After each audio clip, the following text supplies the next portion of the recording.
Today, I have the great pleasure of speaking with Jeff Fugate. Jeff is an amazing individual, a rock star in sales and marketing, and somebody who's never, ever getting tired of learning, about questioning the future, making changes, and it's a very inspiring story that I'm sure you're going to enjoy. Hello, and welcome to a new episode of the Business of Meetings podcast.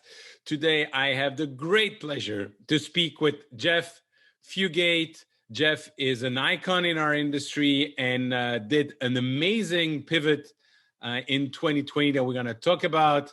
Jeff, thank you for taking the time today. Hey, thanks, Eric. It's great to be with you as always. Thank you. Now, why don't we start and let people listening know a little bit more about who is Jeff Fugate? How did you come into this industry up to what you did last year? Sure, that sounds good. First of all, I am a father of two, husband of one, Elena, and father of Julia and PJ. So they're the majority of who I am right now, or my day to day. But as far as work goes, I have been and had a passion for sales and marketing for a very long time. So my career really started in the sales and marketing space, and it started in the Kinko's organization. Kinko's the copy shop, which was eventually bought out by FedEx. And during that time frame, I spent a lot of time focusing on sales methodology and learning sales and different methods and studying, from the Miller Hyman stuff to the Mac Hannon stuff, and anything I could get my hands on, I would study and try to learn and perfect. And the boss I had at the time, sales manager I had at the time, that's what he told me to do, and I knew nothing better, and it worked for me. And so I just continue to do that and help others. In fact, he and I developed the sales training program for the entire Kinko's organization in the mid-90s. And trained over 600 people on that method, wow.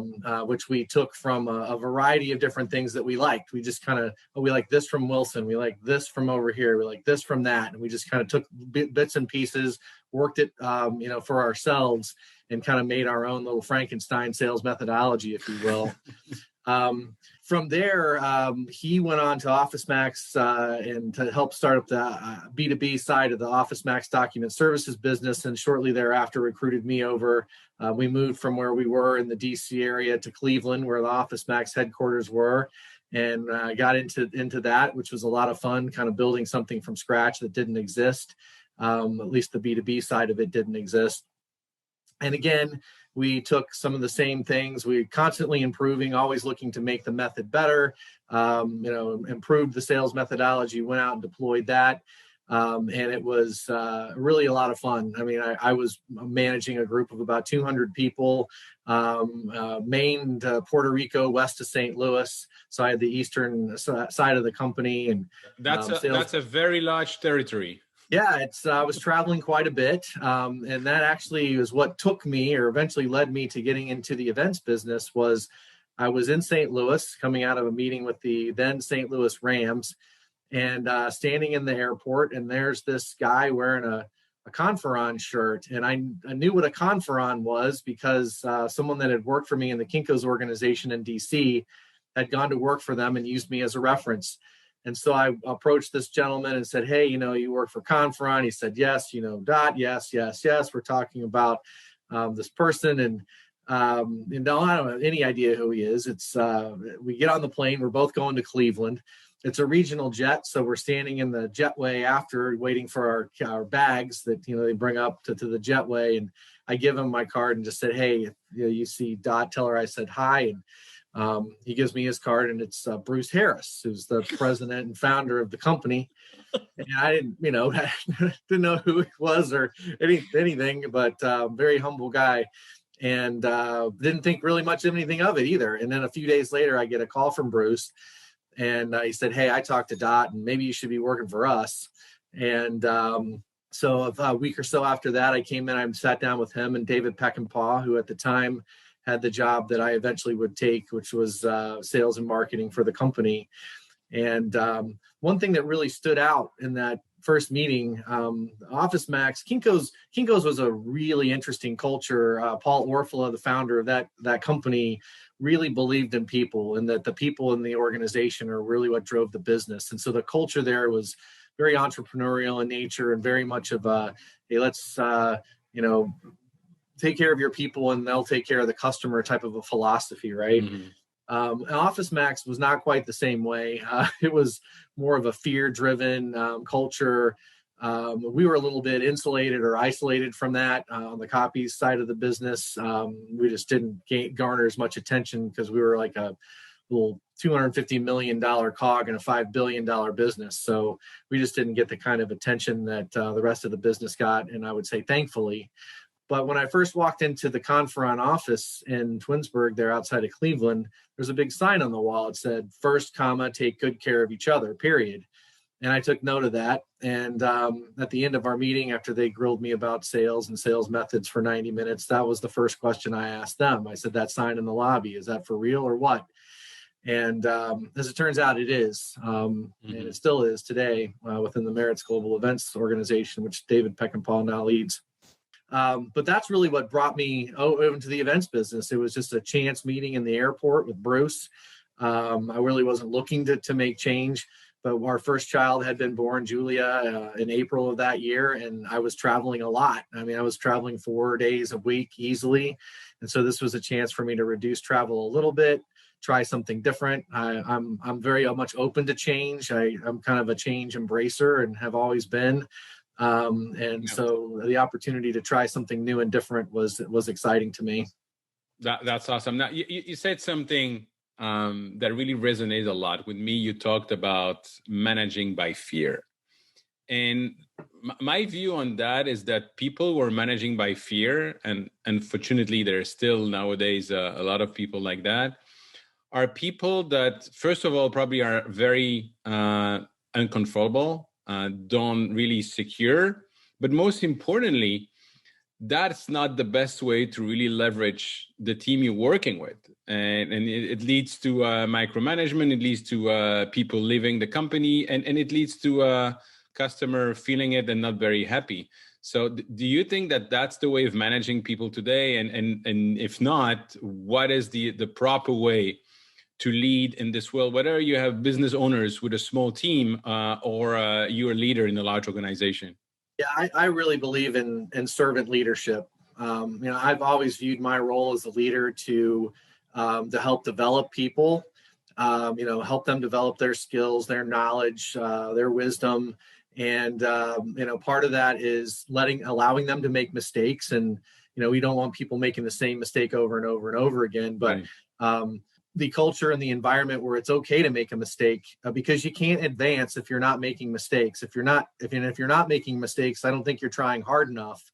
And if you're not trying hard enough and you're not trying to adapt to this ever-changing world around us, through making some mistakes and change, you're sure to perish. I think that was the Einstein quote. If you're not changing as fast as in the environment around you, you're not going to be around much longer. Mm-hmm. And so I think it's imperative that leaders today take that more of a, how can I help my people, instead of how can I catch them doing something wrong? Mm-hmm. And if they do something wrong, let's celebrate that and celebrate the learnings that we take from it. There does have to be a point of accountability somewhere. You can't allow someone right. to just keep making the same mistakes over and over again, right. obviously. But mistakes are a really important part of learning, and I've had plenty of those throughout my career, both as a field salesperson, as a sales leader, as a senior leader. But I think going back to your question, that this really, I've always looked at my role as trying to help people get better and getting the obstacles out of their way so they can go be the most efficient and effective at what they do within their role. Absolutely. And I wish sometimes some people would listen to you. That would make a huge difference in organization. Now, you work for Conferon, and Conferon's been acquired by Meritz, and here you are back with David Peckinpah. And what happened right. What happened in between? Did you stay there? It was kind of a fun ride, and I think one of the reasons that they wanted to bring me into the Conferon organization at the time was they were really looking to advance new client acquisition efforts.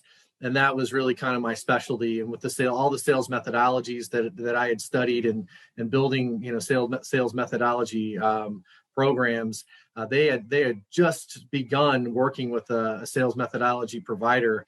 Company was called Sagistics, and right there in Twinsburg, Ohio. And I was able to jump right in, start working with them, understand that method, adapt it to the, what the specific needs were for our business at the time.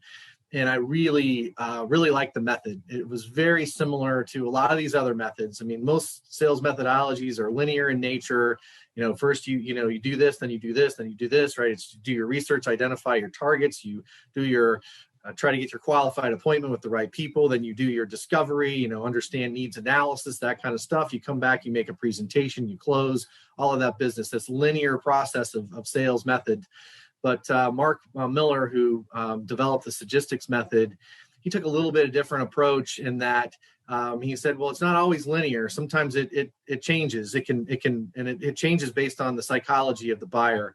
And I really like that because it really forced you as the salesperson to take a couple of steps back, empathize, really think about,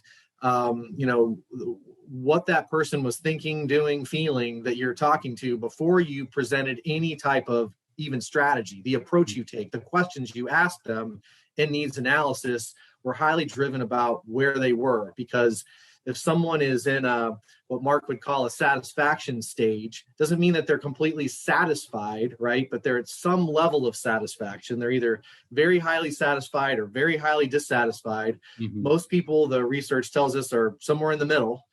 Everything's perfect and they're not. Everything's horrible. It's just, it's how life is, right? Think of it like the house you own. And I know you just bought a new house, so everything's probably great right now. But once you buy a house and you live in it for a little while, you start to just find things that, I wish this would be different or wish that would be different. But is there a for sale sign in your yard?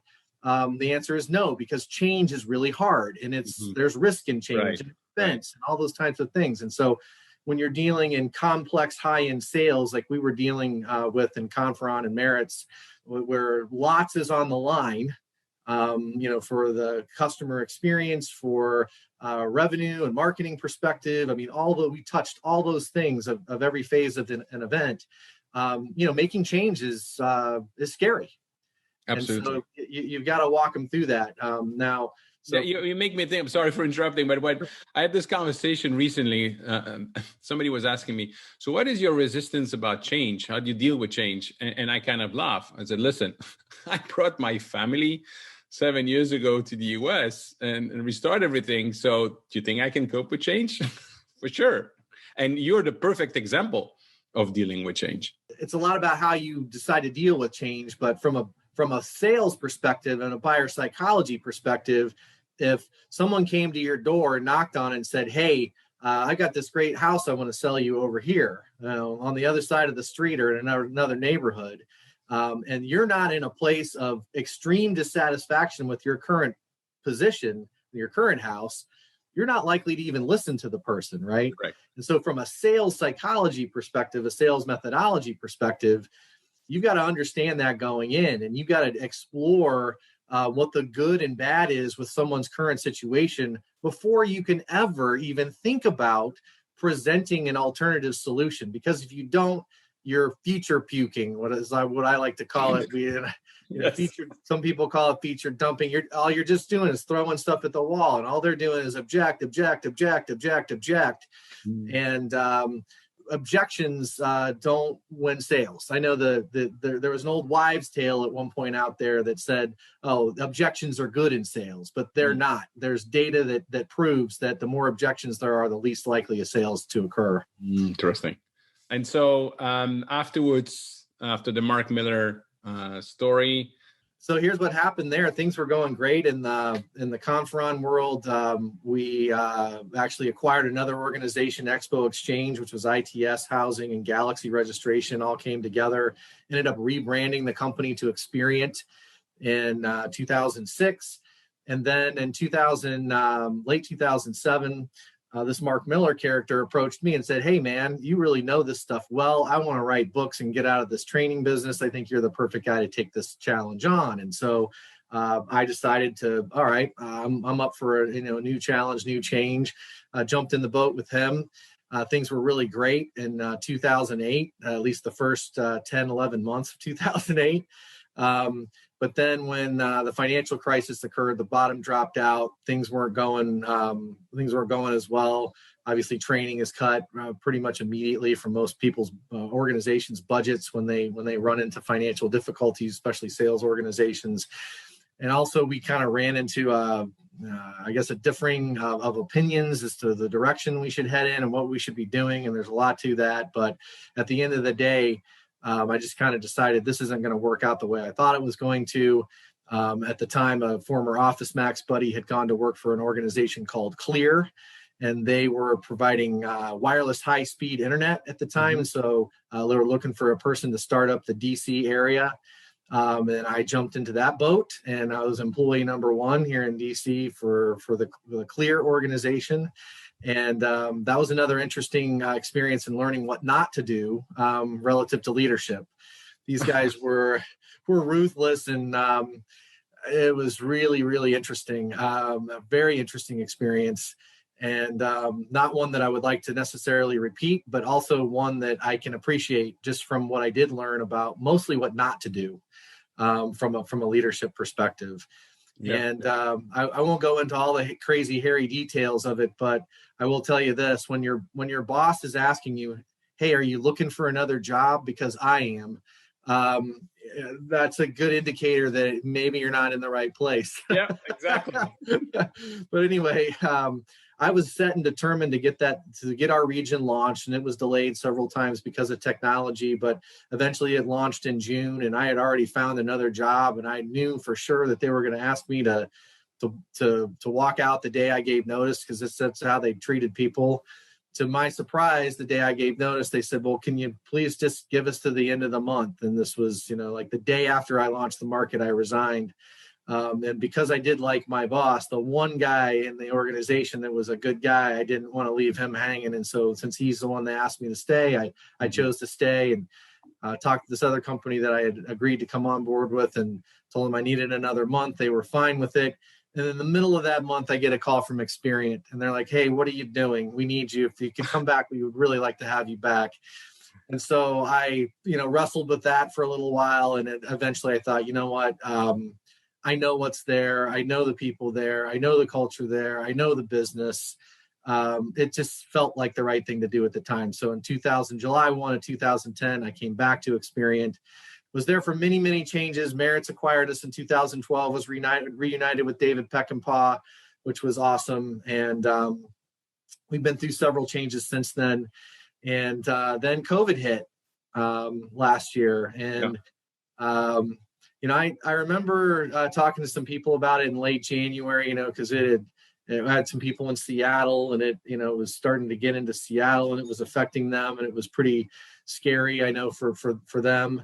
And I just started reading and listening to different things, and I just felt like this is probably something that's going to be bigger than what we believe it to be at that point in time, and it turned out to be. I was in Las Vegas on March 12th. We were at the ConExpo, ConAg event, one of the biggest triennial events in the world. I think we flew out on the red eye that Thursday night, and Vegas went dark like 3 days later. I mean, it was just amazing to watch what we had witnessed, and then just to see, everything stop. And I don't think there's been any kind of sizable event since that one. March of last year. We're almost 12 months out now. I mean, we're just a month away from when that event started. It's really amazing. And so, we struggled for several months, but I could see the writing on the wall. I mean, we were a $250 million company, Merit's Global Events, that was just not gonna come anywhere close to that. And the company had to do the right things to save itself and save those that were to remain. And so me, along with dozens and dozens and dozens of others, were furloughed, positions eliminated, all that kind of thing. And I have nothing but the respect and love of everyone that remains for everyone that remains, and hopes that the business comes back as quickly as possible, and hopefully with vaccines and other things that are coming out now, we'll be able to get that events business back online. Yeah. But that elimination of my position did allow me to do something that I've been working on the side for quite some time. And this is where we get to the fun part, I think, of the conversation, which is I grew up in New Mexico, went to New Mexico State University, grew up in Albuquerque, went to New Mexico State University, and then moved east in 1990 to go to law school in Capital University in Columbus. And one of the things that a lot of people don't know about New Mexico, or may not know about New Mexico, is they grow this thing there called the Hatch green chili pepper. Hatch, New Mexico green chili pepper. Hatch is a little town 200 miles south of Albuquerque, 25 miles north of Las Cruces, where I went to school. And they're known for growing these awesome peppers. And they're extremely flavorful. I would say they're highly, I'm sure they're not physically addictive, but once you start eating them, you just want to eat more.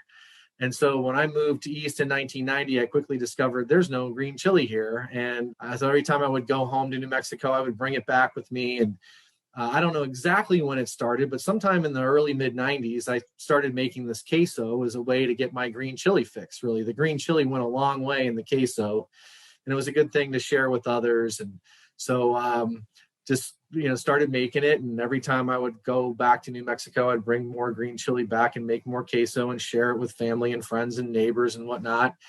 And then it kind of became more of a hobby, I guess, in the 2000s, where I got into trying different things and different cheeses and different this and that, and trying to perfect it and make it better. And then in 2012, I think it's 12 or 13, I don't remember exactly the year, something amazing happened on the green chili front, and that was Wegmans, which is a New York-based grocery store chain that had been moving down the East Coast, and there was one here in our town of Leesburg, Virginia, started having this green chili festival every year at the harvest. And green chili only harvests one time a year. It's usually August, in that August time frame, sometimes a little earlier, sometimes a little bit later, but August is the primary month. Then you have to harvest it, you have to roast it, you have to peel it, then you can freeze it, and then you can use it throughout the year. So that's how it works. So, but Wegmans started bringing in a semi truckload of green chili, and I thought, hey, this is for me and me alone. And so I started buying 300 pounds of green chili at a time, and I bought a big chest freezer to store it in. And that enabled me to start making even more queso and sharing it with even more people. And it was at that time in my Merritt's business, where I was sales and marketing for, the registration and housing division of it was still Experian at the time. And if you were a customer of ours and you came to the office for a meeting, or I came to your office for a meeting, you were getting queso. If you were a customer of ours and I came to your event, there was queso in the show office. I bring it everywhere I went. If I was I remember that because we were in a partnership with Experience. That's how you and I met. And I remember the first meeting in the Frederick's office when I came actually with my elder daughter. And we had this meeting with the sales team and start training the sales team about what we're doing. And then everybody's talking, oh yeah, at the end of the meeting, Jeff has brought the queso. And I'm thinking, yeah, okay, what is this thing with queso? And then you start doing it and we try them. Oh my God, it was delicious. But the funniest part is that there was one of the customer of Experience did something, I don't know, but questionable, whatever it was. And I remember clearly you say, no more queso for this guy. And I was like, oh, you don't want to be on the no queso list. Right. Yeah, you don't want to be banned from empty bowl queso, right? So, and then during that time frame, I kind of came up with the name Empty Bowl Queso. And it mainly just came from the thought that, like every time I put a bowl out, I'd go away and I'd come back and it would be empty. Like, damn, this bowl's always empty. I got to keep filling it up. And so my wife is a graphic designer. I kind of sketched out, I wanted it to be kind of a rustic, a simple look. And I kind of sketched it out on a napkin or whatever. And she came up with the ultimate design, which is on the shirt you're wearing and not right there. Yeah. Logo. And by the way, let me just, I'm showing for those listening to the podcast. There you go. You got this. I've got my more queso shirt on today from. Right. Let me just say one thing, because, you sent me some that was awesome. And I did a quick video on Facebook for our friends. And I have some people reaching out and said, have you got participation? Do you have a commission? I say, no. I love the guy. I love what he's doing. And I just want to share the joy so that giving a little visibility. But that's absolutely outstanding. So I want to come back to the moment in Q2 of 2020 when you learn or discuss internally that you're not going to have the job anymore at Maritz for that time being. What are you thinking? And how do you decide to go, you know what, I'm going all in empty bulk queso? That to me is an amazing example of resilience, of grit, of entrepreneurship. But what is going on in your mind at that moment? And what are you thinking?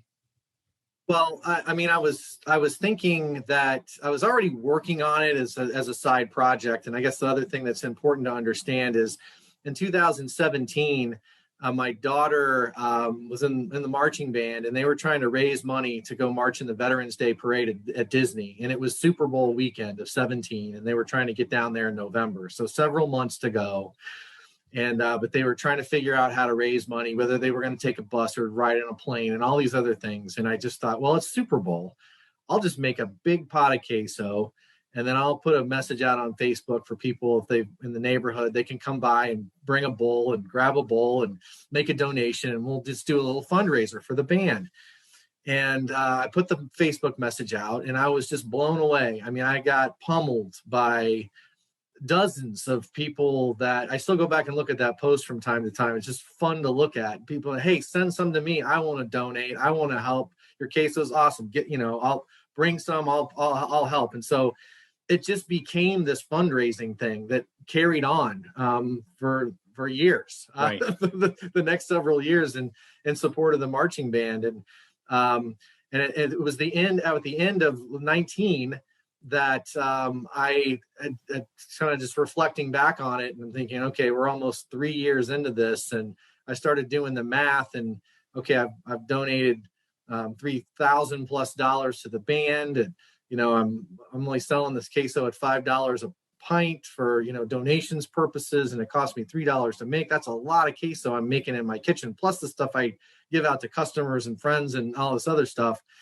And I thought at some point I probably need to legitimize this in some way and figure out how to make it more real. And so I started, it's the process of getting certified by the state of Virginia, the Virginia Department of Agriculture and Consumer Services. I found cooking space in a commercial kitchen instead of my kitchen.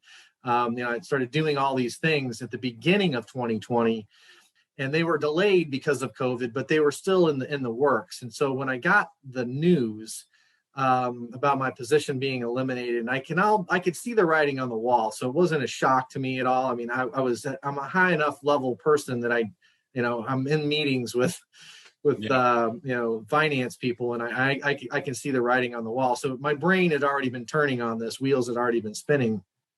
But I thought, well, maybe this is just the time. This is the time to do it. If I put all of my energy into this for let's say the next 6 months from July until the end of December, I should be able to answer that question, right? The what if question at that point in time.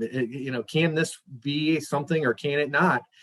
And if it is, then great, I'll keep doing it. And if it's not, I'll go find something else to do, like I've done many times in the past. I just really wasn't concerned, and I really had no anxiety about it. I had there was no nervousness. I told several people I hadn't felt this good about something like since the day I asked my wife to marry me. I mean, it was just something like really naturally positive, and just felt good about it. And So I didn't have a lot of anxiety at that moment going into it. I will tell you, I've had a lot of anxiety since.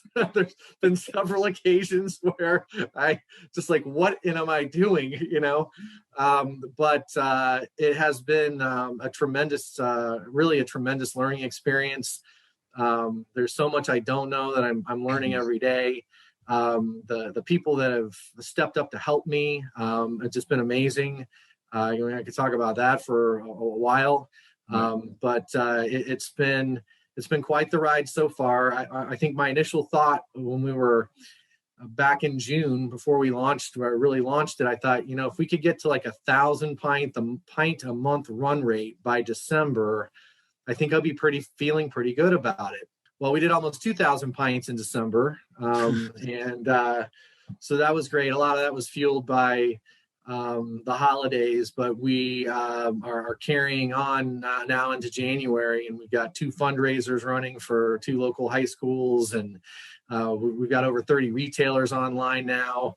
We're looking at moving to a third-party audited co-packer for production, because most of the mass retail I've talked to, the big grocery store chains and the Costco's and those won't take a product if it's not manufactured in a third-party audited kitchen. I mean, we are we're operating out of a commercial kitchen now, and cooking in big 25-gallon kettles, but we're talking about moving to a 300-gallon kettle, which is a whole different ball game, and manufacturing and producing at much higher levels. That's awesome. What is one thing, Jeff? It's a startup in a way. It's not in a way. You're definitely a startup with a big experience before. But what is the one thing that you were not expecting and that you had to learn? And I'm sure there's several. But for people listening and starting their business, what is one thing that you haven't thought about or that you had to find a solution to? Yeah, well, there's been a number of things, but what I will tell you is that they all have kind of one thing in common I've discovered, which is this kind of chicken egg thing.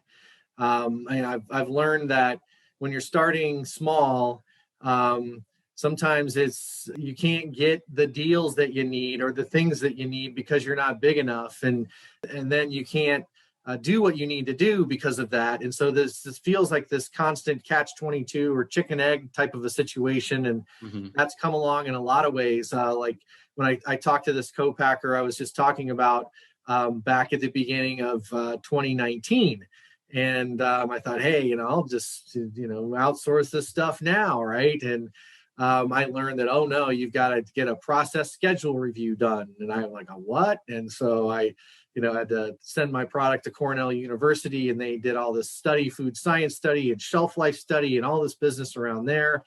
And then he said, well, yeah, I can make you 4,000 gallon or 4,000 pints of queso in 8 hours. And I'm like, oh, okay, well then what am I going to do with that? I don't have any distribution. And so it's this constant, okay, well, you can make a big batch, but then you don't have retail distribution. Right. And then the retailers, you go talk to the retailer, hey, I'm making this great queso. Well, can I try it? Well, no, because so it's that kind of a thing. And that it comes with the supply chain, it comes with shipping, it comes with everything. So from a scale perspective, I think that's the one thing that I keep learning over and over again is, okay, how do I work around the need to act like a big company when I'm just a small company? Very good point. Another point which is very important for anybody starting their business is how they're going to increase sales. So what do you do for that? And how do you make sure that you're getting new customers? Yeah, that's another thing I didn't know exactly what I was going to do. I mean, I started by mostly selling to the people that had tried the product, for friends and family and, former customers and people that had shared it. And so I started doing these, what I called meetup pickups. I mean, I didn't have a retail space. I didn't have a place to put it in retail, really. I had a couple of retailers that came on early on in July and August, but not too many. And so I would put a note out there and say on Facebook and say, I'm going to meet you in the parking lot at this place. Put your order in now and, come by. And I open the trunk and people come by and grab their bag and move on. And we're also dealing with COVID, right? Where you can't And so the farmers market was going to be kind of the place I started. But then I thought, well, there's all kinds of restrictions at the farmers market around sampling. And for my product, you really need to try it, in order to get the full effect. But then in September, they started lowering, I guess, the restrictions around farmers markets a little bit. And I was able to create samples in little 2-ounce souffle cups with lids, and putting chips in little Ziploc bags, and we're giving everything out, trying to be COVID safe and sealed, because the food needs to be sealed. And so there, we're doing all of that, and the farmers markets turned out to be great. And we got into them pretty late in the year, but we're still moving a ton of product through farmers markets in the fall. And so that then led to me, made it easier to get into some retail, because I'll tell you, that was one of the anxiety or areas of anxiety and fear I had was, okay, well, my friends and neighbors and industry friends and coworkers are all buying it, but now it's time to come face to face with the public. I mean, I don't know what's going to happen. Well, what happened was they love it. And I mean, one of my favorite things is working the farmer's market and watching someone, take a sample for the first time. First time they put it, that very first bite, and the expression on their face and the words that come out, and they're just not expecting it to be as good as it is.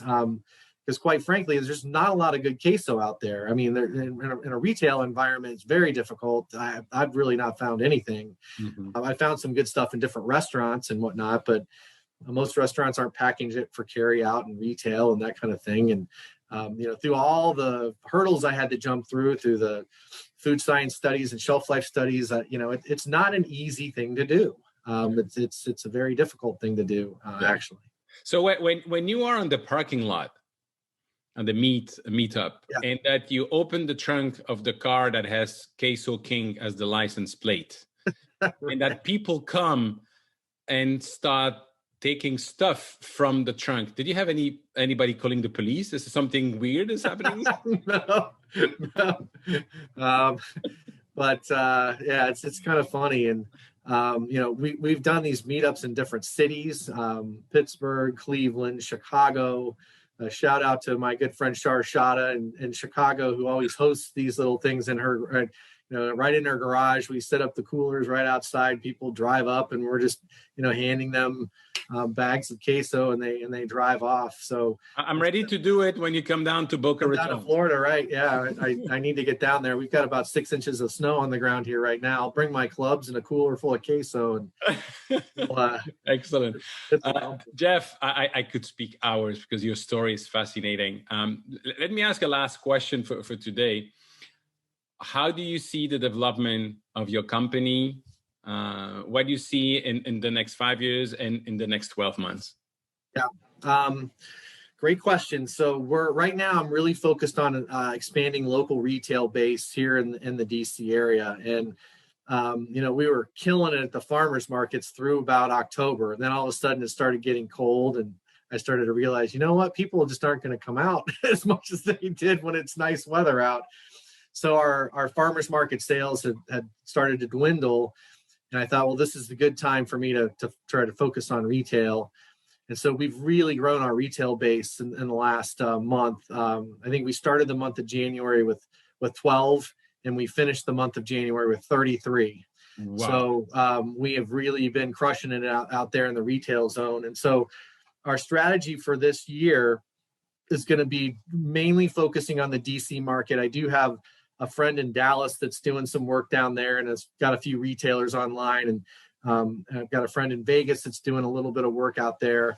So we might do a little bit of expansion in those two markets, and Chicago's another one that's potentially on the list. But our primary focus is going to be here in the DC market, growing the retail base and using the farmers markets as a way to help get the word out, right? Because when you can have the kind of engagement that you do it in a farmer's market type of thing, and I can tell the story and talk about the green chilies and how unique they are and different they are, and that's how what really brings the flavor out in the queso. it's a lot of fun. So that combined farmers market with support of retail, local retail strategy is going to be our focus over the next 12 months here locally. And during that time, hopefully we'll be able to start working with this co-packer I referenced earlier, Maryland Packaging, they're known as, out by BWI, and get some experience in the co-packing business. And then by this time next year, I think we're going to start going after mass retail. So we'll see what it looks like. We will have proven ourselves in this market. We will have proven ourselves the capability to make in a third-party audited facility. I will have solved all of the supply chain issues hopefully by then. I just look forward to sharing the joy of the Hatch Green Chili as much as I possibly can through giving everyone in the world a chance to eat good queso. That's phenomenal. That's phenomenal. How do people get in touch with you, Jeff? You can reach me at jeff@emptybowlqueso.com via email. Also on LinkedIn, we have a Facebook page, Instagram page, all of that business. Our website, www.emptybowlqueso.com.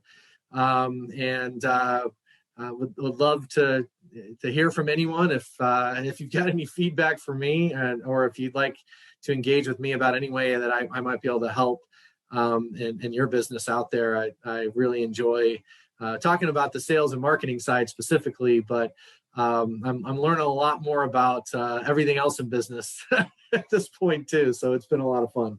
That's what I really admire with you is your thirst for learning, always facing change, the grit, resilience, and the success. So look forward to continued eating your queso in maybe all the 50 states in the future. And thank you so much, Jeff, for taking the time to speak with me today.